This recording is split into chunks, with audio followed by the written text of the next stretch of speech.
या अल्लाह किसी को गरीब ना पैदा करी। मेरा रब्बा सुनिया किसी के हालात इन्ने माड़े ना करी कि वो 2 टाइम की रोटी तो भी बेचारा कासर हो। जी अस्सलाम वालेकुम, मैं तुहाडा अपना वीर तुहाडा भाई परवेज जट तुहाडा मुखातब हाँ।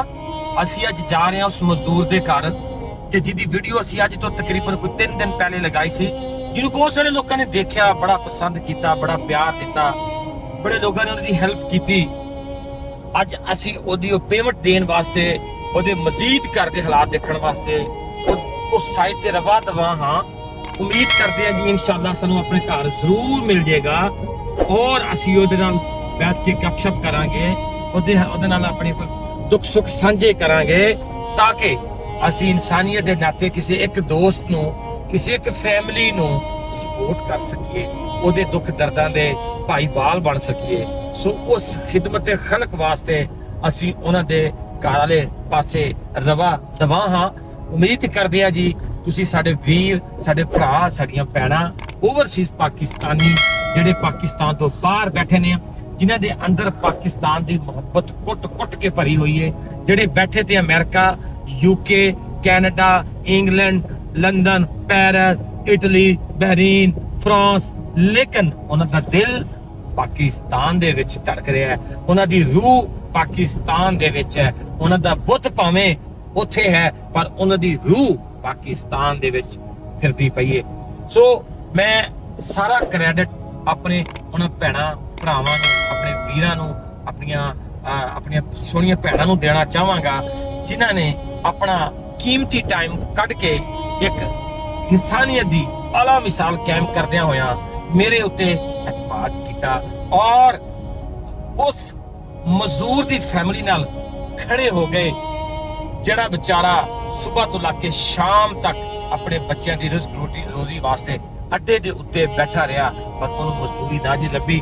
ਸਾਰਾ ਦਿਨ ਭੁੱਖ ਤਸ ਗੁਜ਼ਾਰ ਕੇ ਵਾਪਸੀ ਤੇ ਜਦੋਂ ਪੈਰ ਘਸੀਟਦਾ ਹੋਇਆ ਜਾਂਦਾ ਹੋਇਆ ਮੈਂ ਉਹਨੂੰ ਦੇਖਿਆ ਤੇ ਮੈਂ ਉਹਨੂੰ ਬੁਲਾ ਕੇ ਉਹਦੇ ਕੋਲ ਕੁਝ ਗੱਲਾਂ ਪੁੱਛੀਆਂ ਤੇ ਜਦੋਂ ਉਹਨੇ ਮੇਰੇ ਨਾਲ ਆਪਣੇ ਦੁੱਖ ਸੁੱਖ ਸਾਂਝੇ ਕੀਤੇ ਤੇ ਉਹਨੇ ਕੀ ਕਿਹਾ, ਉਹਨੇ ਕਿਹਾ ਕਿ ਮੈਨੂੰ ਆਪਣੀ ਜ਼ਾਤ ਵਾਸਤੇ ਤੇ ਸ਼ਾਇਦ ਜ਼ਰੂਰਤ ਨਹੀਂ ਹੈ, ਮੈਂ ਤੇ ਭੁੱਖਾ ਵੀ ਰਹਿ ਲਾਂਗਾ, ਪਰ ਜੇ ਮਿਹਰਬਾਨੀ ਕਰਕੇ ਤੁਸੀਂ ਮੇਰੇ ਬੱਚਿਆਂ ਵਾਸਤੇ ਮੈਨੂੰ 500 ਰੁਪਏ ਦੇ ਦਿਓ, ਮੈਂ ਆਪਣੇ ਬੱਚਿਆਂ ਵਾਸਤੇ ਆਟਾ ਲੈ ਜਾਵਾਂ।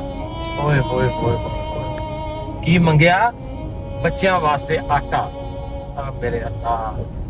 ਤੇ ਮੈਂ ਜਦੋਂ ਉਹਨੂੰ ਸਵਾਲ ਕੀਤਾ, ਮੈਂ ਮਜ਼ਾਕ ਦੇ ਵਿੱਚ ਸਵਾਲ ਕੀਤਾ, ਮੈਂ ਦੇਖਣਾ ਚਾਹੁੰਦਾ ਸੀ ਕਿ ਉਹਦੇ ਅੰਦਰ ਔਲਾਦ ਦਾ ਜਿਹੜਾ ਪਿਆਰ ਹੈ, ਆਪਣੀ ਔਲਾਦ ਦਾ ਕਿਸ ਤਰ੍ਹਾਂ ਦਾ ਦਰਦ ਹੈ। ਇਸ ਗੱਲ 'ਚ ਤੇ ਕੋਈ ਸ਼ੱਕ ਨਹੀਂ, ਕੋਈ ਸ਼ੁਬਾ ਨਹੀਂ ਕਿ ਹਰ ਮਾਂ-ਬਾਪ ਨੂੰ ਆਪਣੀ ਔਲਾਦ ਨਾਲ ਬਹੁਤ ਜ਼ਿਆਦਾ ਪਿਆਰ ਹੁੰਦਾ ਹੈ। ਮੈਂ ਉਹਨੂੰ ਕਿਹਾ ਮਜ਼ਾਕ ਤੋਂ, ਪਿਆਰ ਤੋਂ ਕਿ ਅਸੀਂ ਇੰਝ ਕਰਦੇ ਹਾਂ। ਮੈਂ ਕਿਹਾ ਯਾਰ ਮੈਂ ਇਸ ਤਰ੍ਹਾਂ ਕਰਨਾ ਵਾ, ਤੈਨੂੰ ਮੈਂ ਕੁਝ ਨਹੀਂ ਦਿੰਦਾ, ਤੂੰ ਭੁੱਖਾ ਰਹਿ, ਲੇਕਿਨ ਮੈਂ ਤੇਰੇ ਬੱਚਿਆਂ ਵਾਸਤੇ ਕੁਝ ਕਰ ਸਕਦਾ। ਮੈਨੂੰ ਕਹਿੰਦਾ ਕਿ ਭਾਈ ਜਾਨ ਅਗਰ ਤੁਸੀਂ ਮੇਰੇ ਬੱਚਿਆਂ ਵਾਸਤੇ ਕੁਝ ਕਰ ਦਿਓ ਮੈਨੂੰ ਹੋਰ ਰੱਬ ਤੋਂ ਕੀ ਚਾਹੀਦਾ? ਮੇਰੇ ਬੱਚੇ ਨੇ ਖਾ ਲਿਆ ਇਹਦਾ ਮਤਲਬ ਕਿ ਮੈਂ ਖਾ ਲਿਆ। ਹਾਏ ਹਾਏ ਹਾਏ ਹਾਏ ਹਾਏ ਹਾਏ। औलाद कितनी प्यारी चीज है, कितनी खूबसूरत चीज है। आए मेरे अल्लाह, या अल्लाह किसी को गरीब ना पैदा करी। मेरा रब्बा सुनिया किसी के हालात इन्ने माड़े ना करी कि वो 2 टाइम की रोटी तो भी बेचारा कासर हो। अल्लाह सब नूं हिदायत दे मेरे मालिक कायनात, जिन्होंने अपने रिस्क नाल नवाजे। अल्लाह पाक उन्हां दे दिलां दे विच दर्द पैदा कर, उन्हां नूं एहसास दे मेरे सोहणिया रब्बा कि वो भी उन्हां गरीबां नाल, माड़ियां नाल मोढा जोड़ के खलोण, ਉਹਨਾਂ ਦੇ ਨਾਲ ਜੁੜ ਕੇ ਖੜੇ ਹੋਣ। ਔਰ ਅੱਲਾਹ ਤਾਲਾ ਸੋਹਣਿਆ ਮੇਰੇ ਮਾਲਕਾ, ਮੇਰੇ ਸੋਹਣੇ ਰੱਬਾ, ਤੇਰੇ ਦਿੱਤੇ ਹੋਏ ਖਜ਼ਾਨੇ ਦੇ ਵਿੱਚੋਂ ਉਹ ਵੀ ਗਰੀਬਾਂ ਦੀ ਕੁਝ ਨਾ ਕੁਝ ਜ਼ਰੂਰ ਇਮਦਾਦ ਕਰਨ ਤਾਂ ਕਿ ਉਹ ਵੀ ਪੇਟ ਭਰ ਕੇ ਆਪਣਾ ਰੋਟੀ ਖਾ ਸਕਣ, ਆਪਣੇ ਬੱਚਿਆਂ ਨੂੰ ਰੋਟੀ ਖਵਾ ਸਕਣ। ਸੋ ਇਹਦੇ ਨਾਲ ਹੀ ਮੈਂ ਇਜਾਜ਼ਤ ਲਵਾਂਗਾ ਕਿਉਂਕਿ ਮੈਂ ਹੁਣ ਦੌਰਾਨੇ ਸਫ਼ਰ ਹਾਂ। ਮੈਂ ਜਦੋਂ ਉੱਥੇ ਜਾਵਾਂਗਾ ਬਾਕੀ ਵੀਡੀਓ ਉੱਥੇ ਜਾ ਕੇ ਤੁਹਾਨੂੰ ਬਣਾ ਕੇ ਦਿਖਾਵਾਂਗਾ ਉਹਦੇ ਘਰ ਦੀ।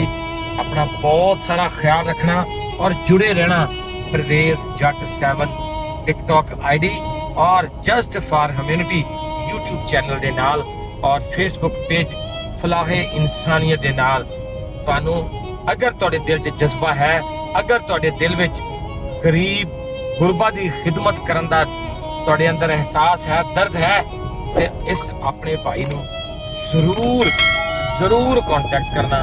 मैं ਪੂਰੀ ਉਮੀਦ ਕਰਦਾ ਕਿ ਮੈਂ ਤੁਹਾਨੂੰ ਇਤਮਾਦ ਦਿਵਾਵਾਂਗਾ, ਪੂਰੇ ਇਤਮਾਦ ਨਾਲ ਤੁਹਾਨੂੰ ਇੱਕ ਇੱਕ ਚੀਜ਼ ਤੁਹਾਡਾ ਸ਼ੇਅਰ ਕਰਾਂਗਾ। Thank you so much.